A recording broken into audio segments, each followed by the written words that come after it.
পশ্চিমবঙ্গে দীর্ঘদিন ধরে থমকে থাকা জনগণনা প্রক্রিয়ায় গতি আনতে বড় পদক্ষেপ নিল রাজ্য সরকার। মুখ্যমন্ত্রী শুভেন্দু অধিকারী আগামী শুক্রবার নবান্নে উচ্চ পর্যায়ের বৈঠক ডেকেছেন। প্রশাসনিক সূত্রে খবর, বৈঠকে কর্মী নিয়োগ, প্রশিক্ষণ, তথ্য সংগ্রহের পদ্ধতি এবং কেন্দ্রের সঙ্গে সমন্বয় নিয়ে বিস্তারিত আলোচনা হবে।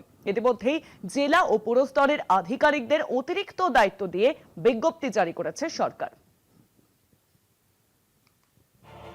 পশ্চিমবঙ্গে দীর্ঘদিন ধরে থমকে থাকা জনগণনা প্রক্রিয়ায় গতি আনতে উদ্যোগী হল নতুন রাজ্য সরকার। মুখ্যমন্ত্রী শুভেন্দু অধিকারী দায়িত্ব নেওয়ার পর প্রথম মন্ত্রিসভার বৈঠকেই জনগণনার কাজ দ্রুত শুরু করার নির্দেশ দিয়েছিলেন। সেই সিদ্ধান্ত কার্যকর করতে আগামী শুক্রবার 29 মে নবান্নে উচ্চ পর্যায়ের বৈঠক ডাকলেন তিনি। প্রশাসনিক সূত্রে খবর, ওই বৈঠকে জনগণনার রূপরেখা, কর্মী নিয়োগ, প্রশিক্ষণ এবং কেন্দ্রের সঙ্গে সমন্বয় নিয়ে বিস্তারিত আলোচনা হবে।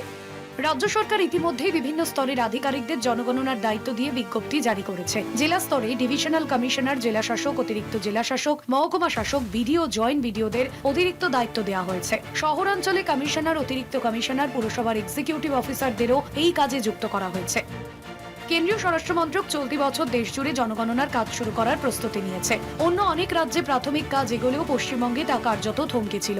মুখ্যমন্ত্রী শুভেন্দু অধিকারীর অভিযোগ, পূর্ববর্তী সরকার কেন্দ্রকে প্রয়োজনীয় সহযোগিতা না করায় রাজ্যে জনগণনার কাজ পিছিয়ে গিয়েছে। প্রশাসনিক মহলের মতে, জনগণনার মতো বৃহৎ কর্মসূচিতে তৃণমূল স্তরের সরকারি কর্মীদেরই মূল ভূমিকা থাকে।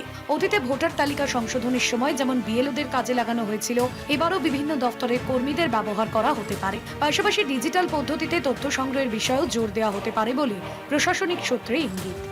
কলকাতা টিভি।